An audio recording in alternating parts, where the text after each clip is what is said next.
Güren şoňur, hemde täzin geçmişe baý bolan türkmen halkyň ykbaly, şeýle şöhratly, şonuň bilen birlikde de agyr kysmata eýe bolandyr. Taryhyň geçmiş şeşmelerini öwrenmek bilen biz özümiziň geljek nesillerimize bahasyz mülk miras galdyrdygymiz bolar. Çünki ol hökmandyr. Şonuň üçin biz taryhdan nişan bolup galan her bir gudratyň gizlin sırlaryny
Krallarının, nağışlarının inşa sırları ne heli dörüdüken.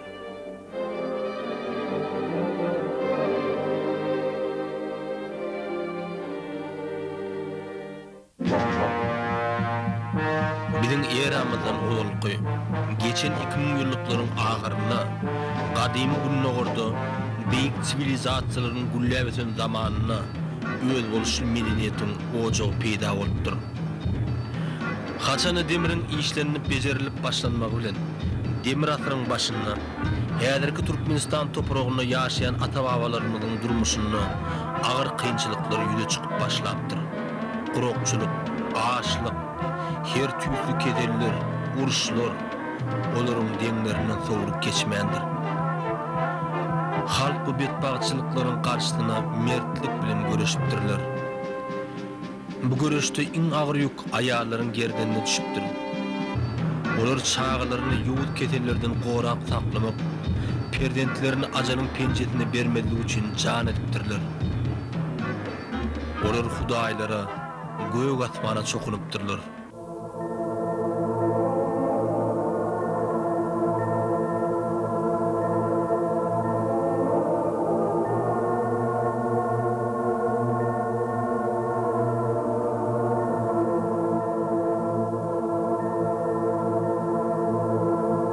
Ayarlar özlerinin asmandan iyi verilen alamatların ve umidlerin birinin nazarlarından saptırmandırlar. Olar bu alamatları mukaddes hasap edip, öz yüreklerini baq orun veripdirler.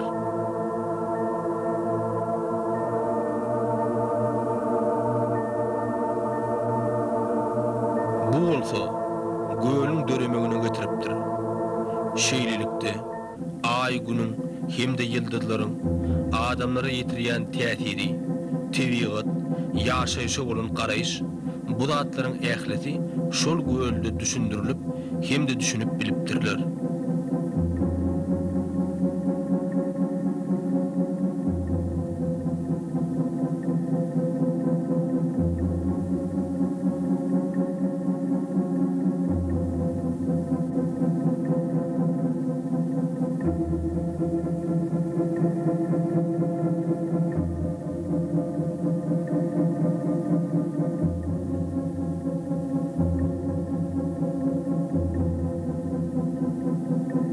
Adamlar bu mukaddesligi dokmaň üstü bilen ömürlük nişan galdyrypdyrlar.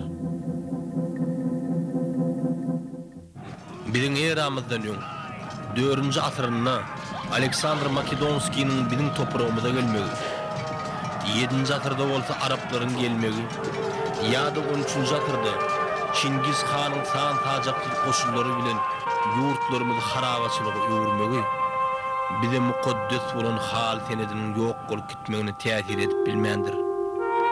Tersine biziň hallarymyz dünýä ýüzüne ýaň berip pajarlap üsmegine dowam edipdir. Ýyl ýylynyň ýyl, asyr ýylynyň asyr geçdi. Dünýä ýüzünden kopýan ähli wakalar Türkmenistanam öz akymyna dolap alypdyr. 20-nji asyryň başy ýene-de Türkmenistany gowukly wakalar sarsyrýar. Dünýä sarsyn salan harby interwensiýa we grajdanlyk uruşy başlanýar.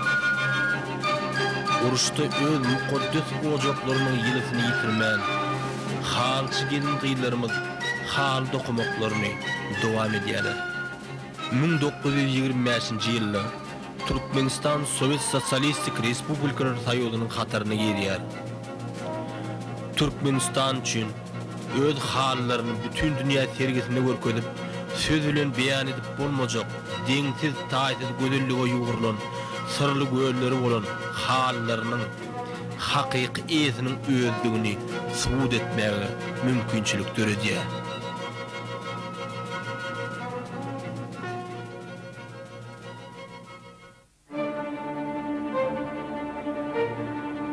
Min 1937-nji ýylda Parijde geçirilen bütün dünýä sergisinde Türkmen hallary uly altyn medala munasip bolýarlar.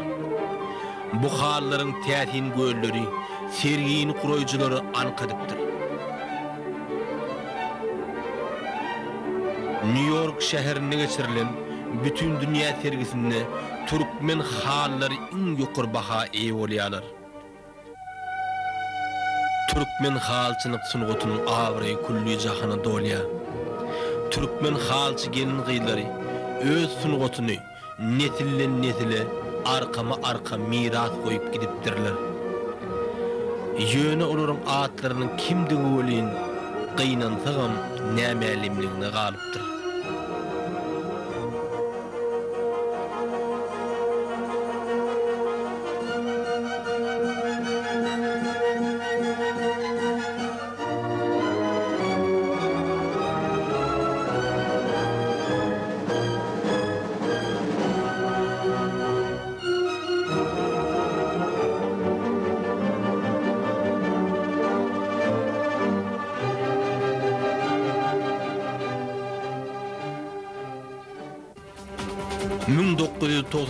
Ýylyň oktýabrynda Türkmenistan öz başlap garaşdyrlygyny gazandy.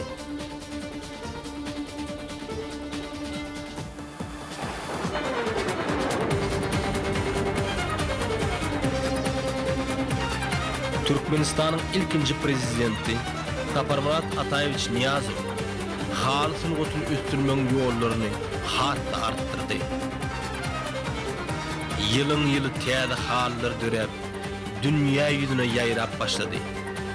Dünýäde iň gözel, hemde iň uly äpet hallar Türkmenistan'a dokunup başlandy. Türkmenistan'a gelýän her bir hormatly mihmana biz öz ata-baba däbimizi ýerip, olaryň öňlerine hallarymyzy ýazýar. Hem de hallarymyzy olara sowgat berýär. Bu bolsa türkmenleriň mihmanyna bolan çäksiz hormatynyň nyşanydyr. Yılın yılı täze hallar dörep, dünýä ýüzüne ýaýrap başlady. Dünýäde iň gözel, hem-de iň uly äpet hallar Türkmenistana dokunup başlandy. Ine Türkmen halkynyň haly we halynyň mukaddes gölleri bilen üzülmez köküniň düýp sebäbi şunla jemlenendir. Haçanna kakalayan darakların sesleri uzaktan eşitilenini, kalbın giyiňär, köňüň joşa gelýär. Sebäbi bu, biziň toprağymyzda ýaşaýan adamlara berilen Allah taraplayın uly bir peşgeşdir. Halçylyk senedine henüz bize mälim bolmadyk. Gezliň inçe tyrlaryň ýatanlygy biziň ählimize mälimdir. Ol ölmez yetmezdir. Biziň ata-babalarymyzdan miras galan ol inçe sırlaryň çözgüdüni bugün dol çözüp bilmesek-de, olar biziň kanymyzda, howamyzda, aň düşünjämizde baky urnaşandyr. Şonuň üçin biz haly we haly gölleri bilen aýrylmaz baglydyryz. Koy geçmiş yollar dowam ettirilsin. Her maşgalada, oku edaralarına hal senedi öwredilsin. Bu bolsa, biziň geljek nesillerimize galdyryp gitjek miras çeşmelerimizin biri bolar. Sırlı simbolly mukaddes göllerden çitilen gözel hallarymız bolsa, biziň milli gonjumyz, buýsonç nyşanymyz, dünýäniň ähli ýurtlaryny tanalýan gudrat bolup, asyrlar içeri arkama arka baky ýaşar. Göllerin döreýişi hakyny oýlanýan. Belki de bu mukaddes göller meniň oý pikirlerimden başgaça dören bolmagda ähtimal. Bu barada soň-soňlar ýene-ýeneler köp aýdarlar. Yönümin bir zat ýagşy bilýän, olam bize mukaddes bolan bu sırlı göller geljek nesillerimize de mukaddes bolup galar.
Türkmenistanyň garaşlygynyň 10 ýyllygyna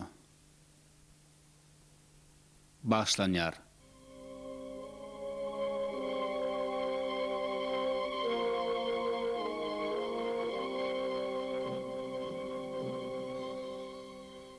Meniň adym Çary Şiirliýew.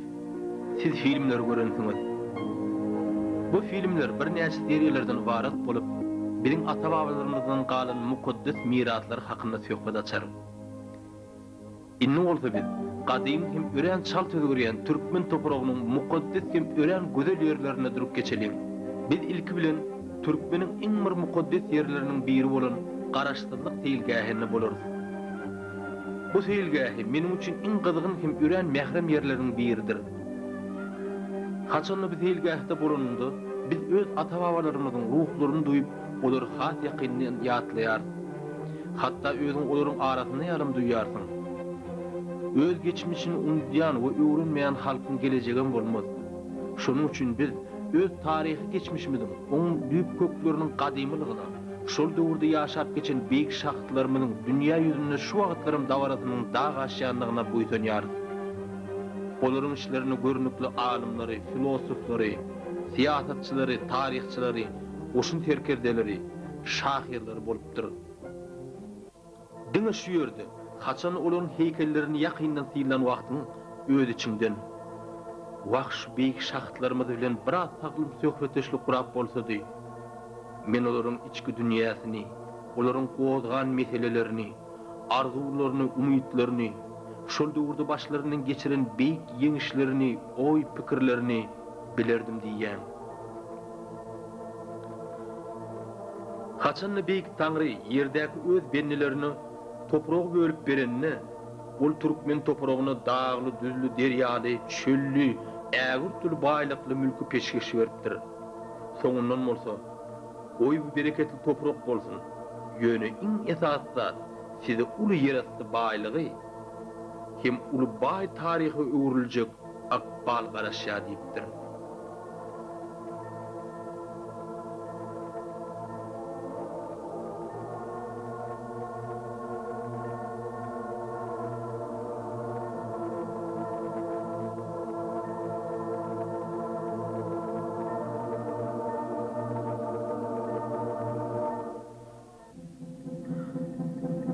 Ähli adamda taryhyň geçmişinde ýatdan çykmajak harabalarda galan ýyllar syýlarynda oýlanyny duýman galýarsyň.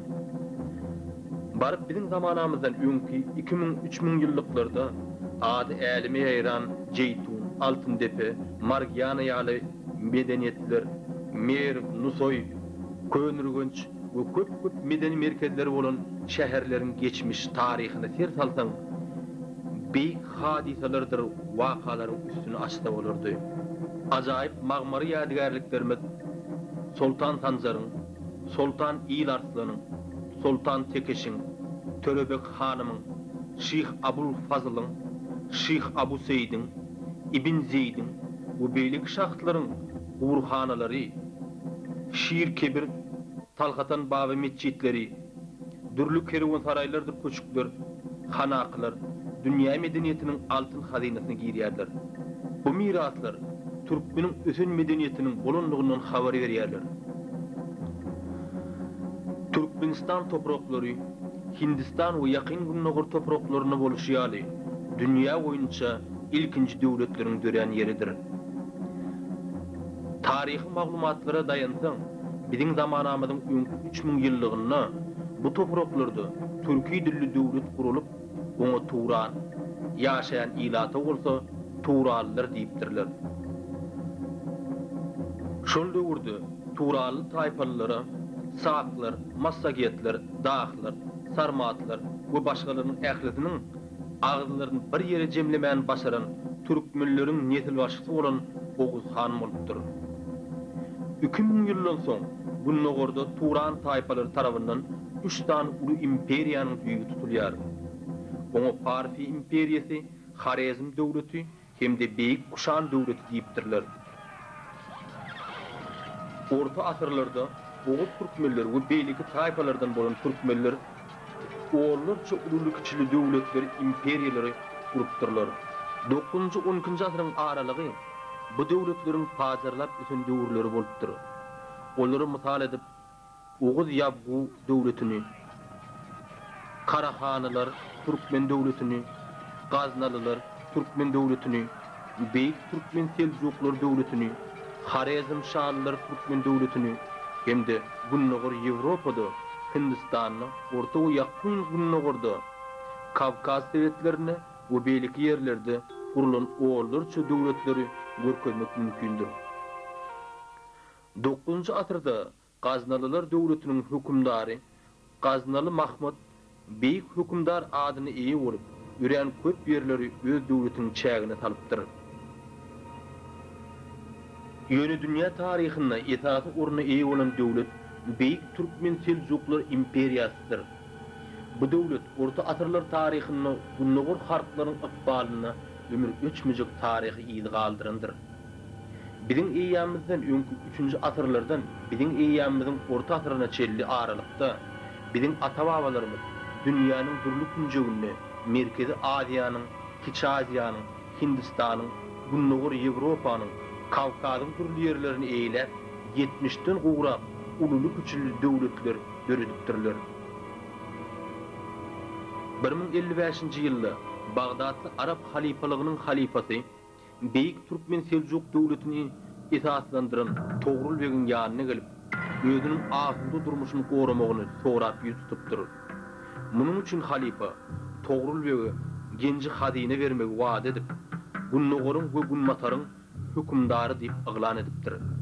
Şeýle edilmegi bilen Arap halifalarynyň hemde İslam dininiň goragly bolmagyna ýardam edipdir. Beýik sultan Alp Arslan Selçuklar imperiýasynyň ikinji sultany bolupdyr. 1071-nji ýylda Malazgirt diýen ýerde Selçuk türkmenleri bilen Bizantiýa koşullarynyň arasynda güýçli çaknyşyk bolupdyr. Şol sebäpde Bizantiýa koşullary derbi dagyn edilip, olaryň imperatory Roman Diyogen IV ýesir alınıpdyr. Bu döwletiň iň meşhur sultany 12-nji asyrda hökümdarlyk eden Sultan Sanjar bolupdyr. 12-nji asyrda Siriýanyň hökümdary Türkmen İmadeddin Zengi musulmanlara karşı yürüyüş kuran Haşparadlar bilen çaknyşykda ýeňiş gazanyp uly awraýa eýe bolupdyr. Oğuz Türkmenleriniň gaý taýpasyndan bolan Osman Gazi 13-nji asyryň soňlaryna, 14-nji asyryň başlaryna Türkmen Osman döwletini döredipdir.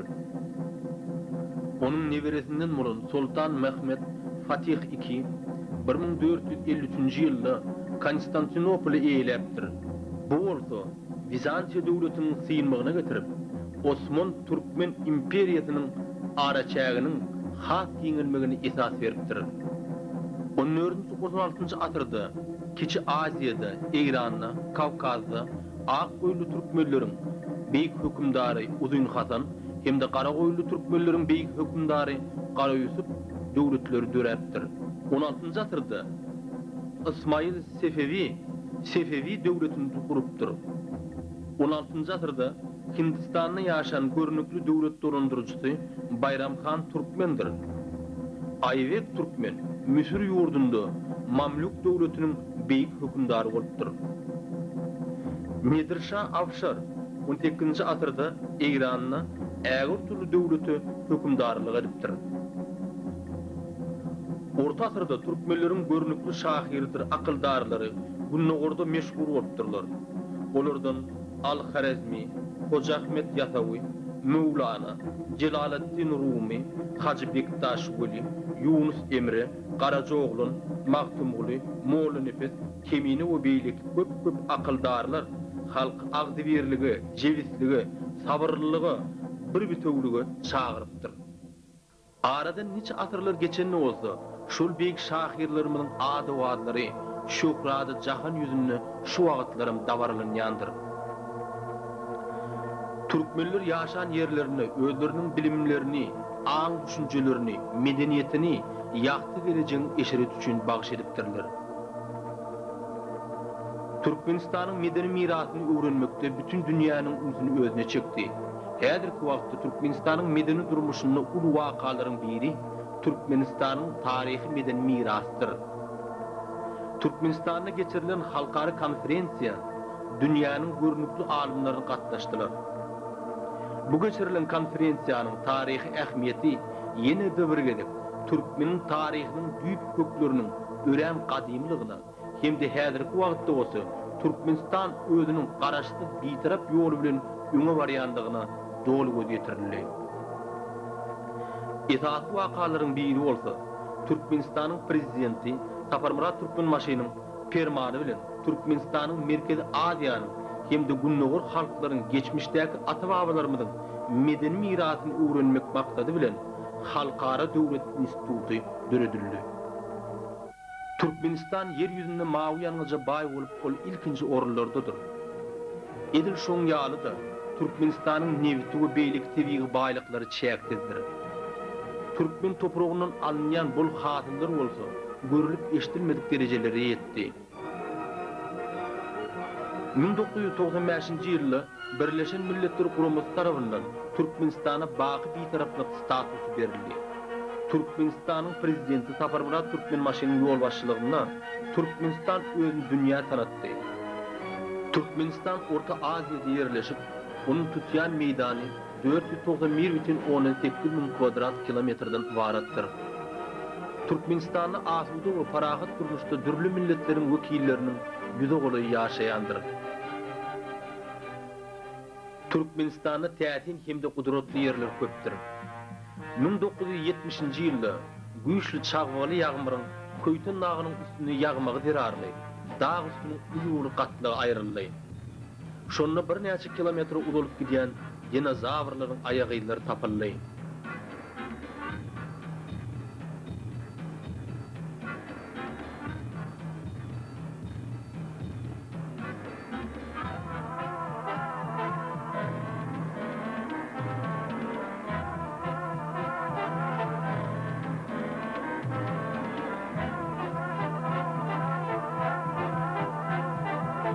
$150 milyon ýyl mundan uzal ýaşap geçen dinozawrlar toplumynyň aýagyllary dünýäde bu aýagyllary iň köp tapylan ýeri bolup, olaryň sany 2000-den gowrakdyr. Dağ eteginde ýerleşýän ýerasty jana ýokunda ýyly suwly kökürtli köli. Alimlaryň aýtmagyna görä, bu köl 10 000 ýyllyklar öz içine alyp, öz hereketini dowam etdirip gelýändir. Gadimiyette atırlar boyu oğukta yerleşen bu yerastı suwlary urşucu goşun eskerleriň agyr döwüşlerden soň yaralarynyň bitmegine uly kömek beripdir.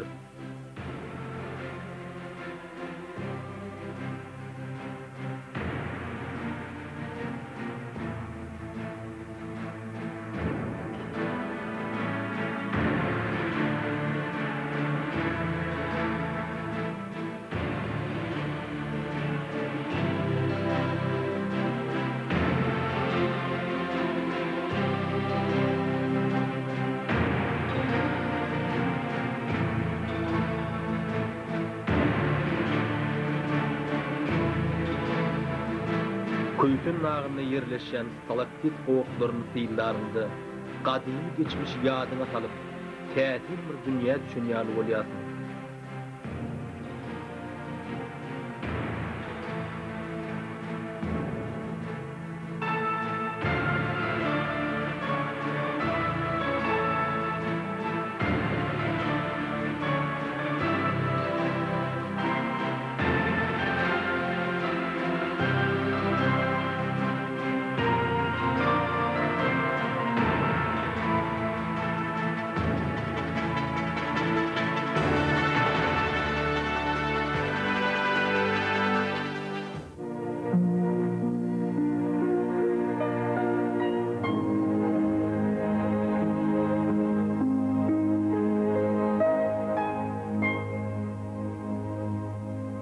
Ýaz aýlary Türkmen sahrasyny, dağ etekleriniň al ýaşyl uýsýan güller bilen örtülen gödel tebigatyny syýrlamak ören täsindir.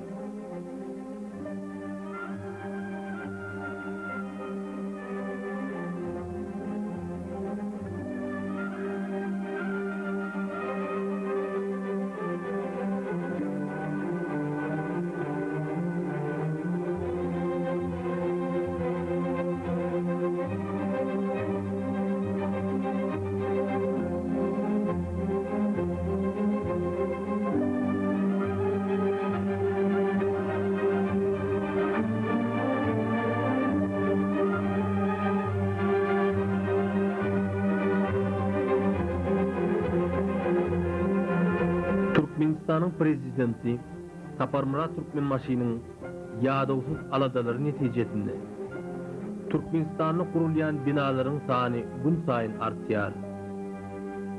Yurt özgörýär, abadanlaşýar.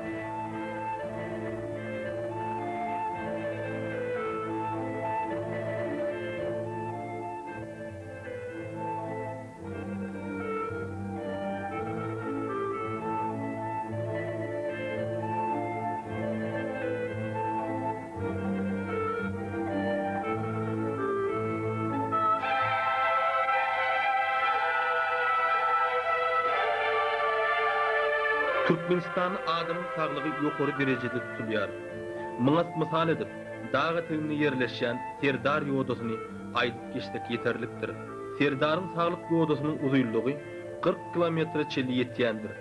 Geçirilýän ulu bayramçylyk telelerinde halk arasynda ulu marafon ýarşy geçiriler. Şol ýarşda bu aralygy geçen ilkinji sport ustadyna Ahaldaki bedewi sowgat beriler. Ýyly kenarly Kaspy deňizi.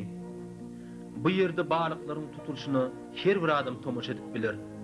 Balyklardan alınýan gara işfil ölümleri bolsa, dünýäniň 90% ölüminiň san derejesinden artýandyr. Garagum çölüni düýeli seýretmek ören täsindir. Gijelerini ot başyna oturup çay içmek özü öz boluşly lezzet wadyr. Şol gije şol ýerde kim ýagşy arzu etse, onun şol eden arzuwy hökman amala aşýarmyş diýerler. Türkmen toprağından alınýan bol hasıllary sanardan kendir. Olardan gawundur, üzümler, çakırlar, bularyň ählisi dünýä sergilerine iň ýokary baha münasip boldular.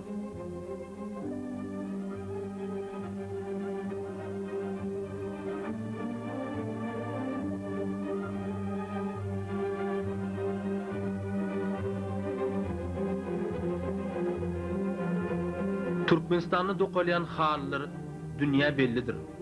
Onun mukaddes täsin görleri, görürlerin aklını hayrana getirýär. Ahaldaki bedewleri barada aýdylan ne bolsa, ol düňe Türkmen halkynyň içinde ulabraýa bolman, özleriniň gözelligi bilen dünya bellidirler. Menden häli şunu ahaldaki bedewleriniň hemde hallarymyň bahalarynyň näçe durýanyny soraýarlar. Men olara bahasyzdyr diýen.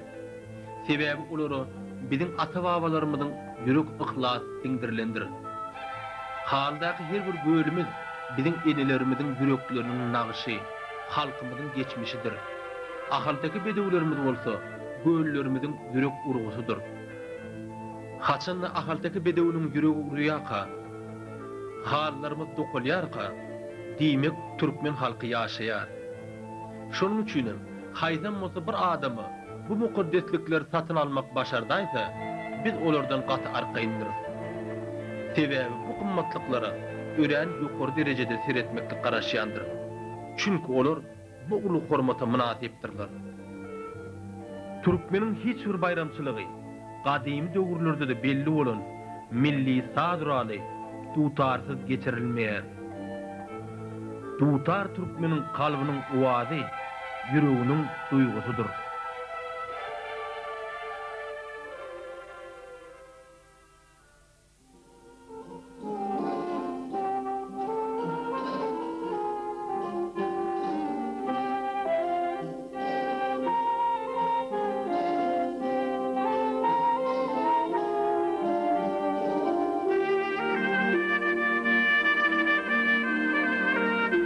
Türkmeniň gadimden gelýän şaý tepleri barada aýdylanyna, Türkmen gelin gyýlarynyň şaý tepleri Türkmeniň medeniýetiniň we däp detdurunyň asyl kökleriniň nusgasy bolup durýar diýilse, öte geçdigimiz bolmaz. Baryk biziň zamanamyzdan öňkü 4-nji asyrynda Massagetleriň aýal padşasy Tamiris ata çykyp padşasy Kir bilen çaknyşykda ýeňişiň eýesi bolupdyr. Türkmeniň gelin gyýlarynyň geçmiş tarihi rawayatlerde, detallarda, halk arasynda aýdylýan gahrmançylykly hereketleri diňe söýgä münasipdir. Türkmeniň gelin gyýlary hiç kaçan pirinci bilen yüzlerini yapmandırlar.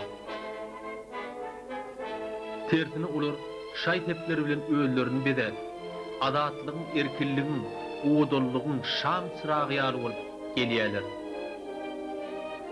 Türkmen taçağına tayin bolyan näzil hırmatlaryň tagamyny hiç tat bilen deňer ýaly däldir.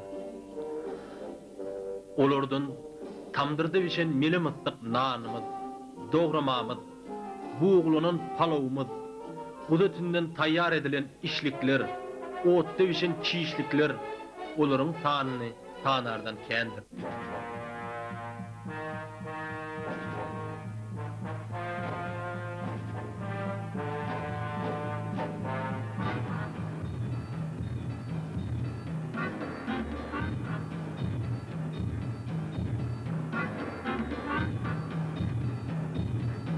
Türkmenin awçy il guşlary dünýä ýüzüni meşgurdur. Olar dünýä ýarışlaryna birinji orunlara munasip bolup gelýärler. Olar inni dünýä birleşiginiň bir agdasy boldular.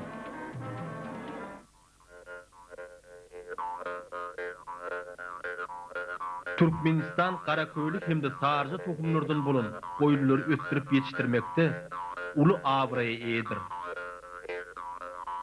Sarjy tohumly goýullaryň ýüňünden dünýä belli türkmen hallary dokalýar. Türkmen awçy itleri bolan tazalarymyz, ağlawaýlarymyz bolsa, özleriniň ulluq hemde agramy bilen aýlardan petde durýan däldir. Bajaýyp jandarlar özleriniň göz başlaryny baryp biziň zamanamyzyň öňki 2000 ýyllygyndan alyp gaýdýandyr. Olar üren kadimi hemde öz eýlerini wepalydylar. Möjekler bilen garpyşanna olar aman goýberýänlerdir.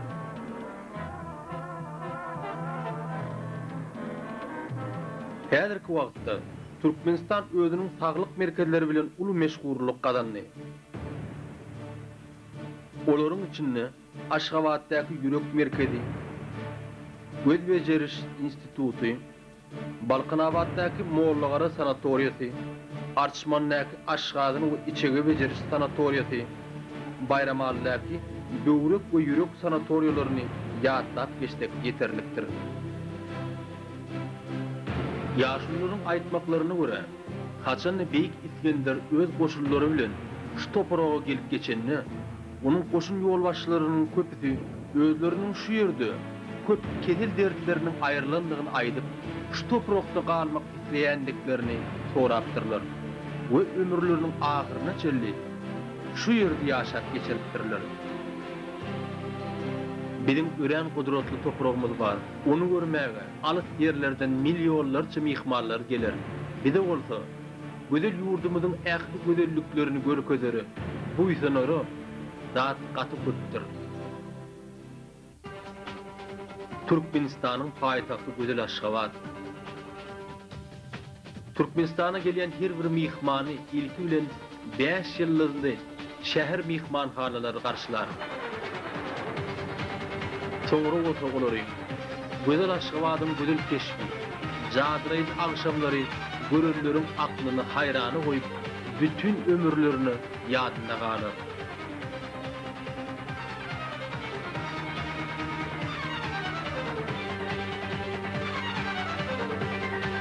Men watanym Türkmenistanyň bir ujiýpsyzja bölegi bilen tanyş etmäge tyňyşdym. Türkmenistanyň taryhy, onuň geçmişi, şu güni we ertiri hakynda söhbet açmak, ol jahanyň giňişligi ýaly ummatydyr.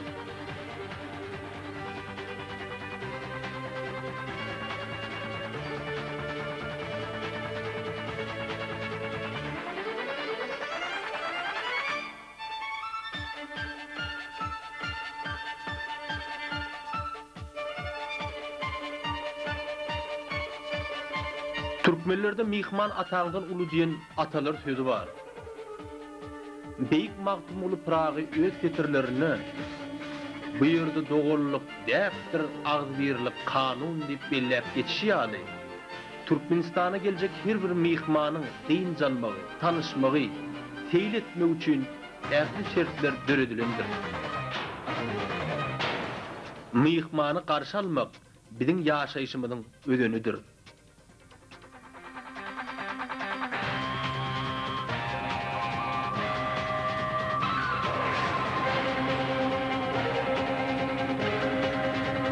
Dünyada kadimi, asudy hem mihmansöwer halkyň biri türkmenlerdir.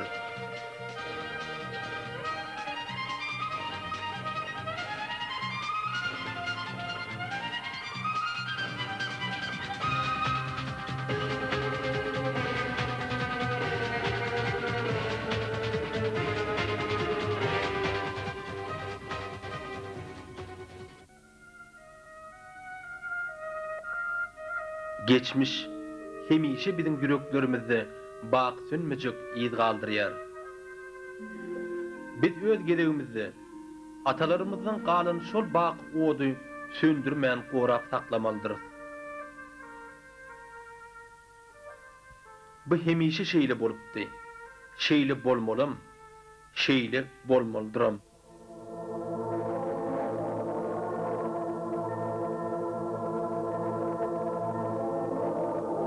Hawa watan bilen ene saýlanmaýar. Beýik Taňry bizi şeýle bereketli hem arasy döwlete ýetirenine minnetdardyr. Sag bol eneler, bizi şu gudratly toprakda ýagty jahana getirenine. Biz täze atyrda, geljek gün ýyllyklarda hem watanymyzyň gelejegini, onuň awraýynyň öňkülerinden beýge galmak üçin jan edip yaşamalıdır.